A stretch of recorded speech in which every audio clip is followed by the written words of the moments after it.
Okay, take take two, and it looks like I'm getting low on minutes. So to keep the machines from going out of control in these pyrrhic and destructive revolutions, you need these prime representations.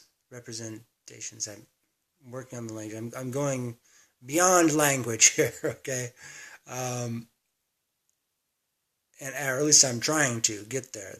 I need like basically a grant, someone like a team, maybe some economic support, so that I can have the confidence to really focus down on this, to run a team, encourage people, do these shows, and constantly produce this wisdom with as much charm as I possibly can, and sanity as well. I mean, that is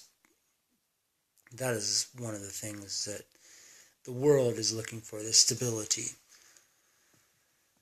Um, so yeah, so we're looking, the machine is often sort of a software, a serving a specific process, navigation, communication, um, indeed, agricultural type of types of things.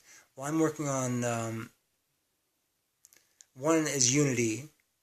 So this is everything, containing everything in a quantified series of containers. So it's really looking at the human side. Uh, but to differentiate, we need that filter.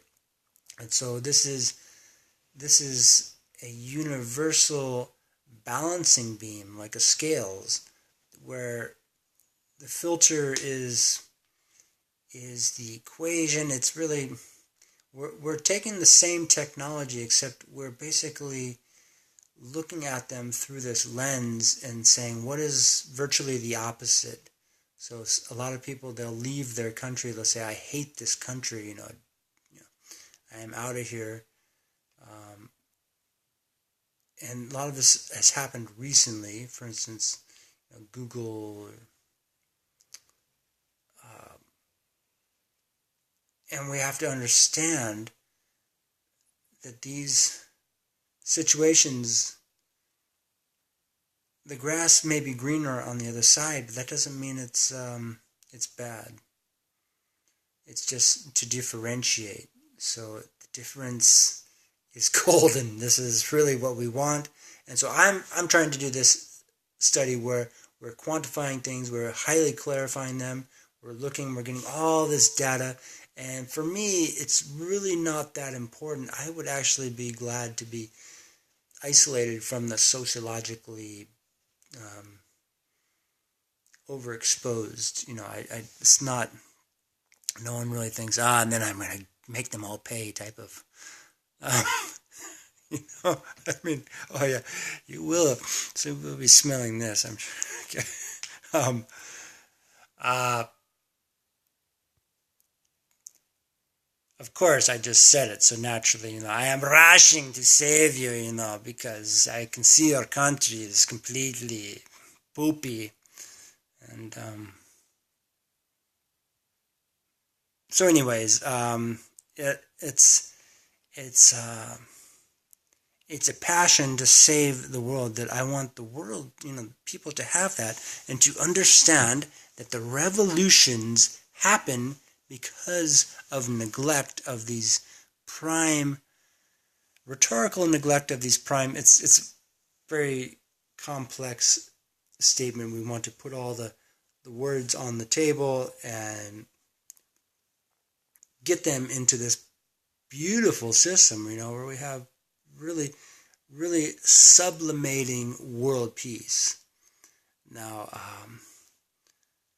usually the problem is old world people, you know, just simply stalling, ignoring, putting their own people into this crony um,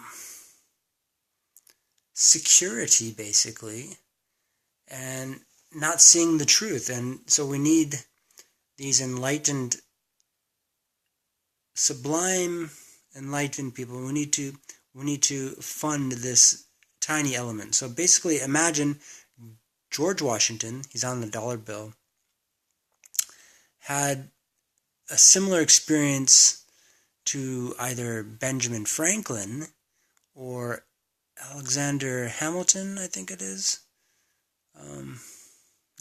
I'm pretty sure it is. $10 bill and $50 bill. Forget the $20 bill. That's later days. It's just the most popular currency in the world. I do not know why. So imagine basically George Washington had experience that Ben Franklin had. Maybe he was living in Versailles for a while. Maybe he went off to the Indies. Maybe George Washington was in the Persian Gulf in a very peaceful time, right? Before the Suez Canal was even built. So Ben Franklin did go to Europe as a teenager, in fact, and Hamilton later on, I believe, in life. I'm not sure. We have to, there's too much information. We don't want every single person's life to be dragged through. Just a few very famous people who have purposely stood in the spotlight, often the limelight and the purple haze are juxtaposed for maximum ability to see with unity and awareness. So the awareness, I know this sounds a little extenuated, but basically people who have experienced the frontier, like George Washington did, and he said, okay, 7 years, let's wait another 7 years,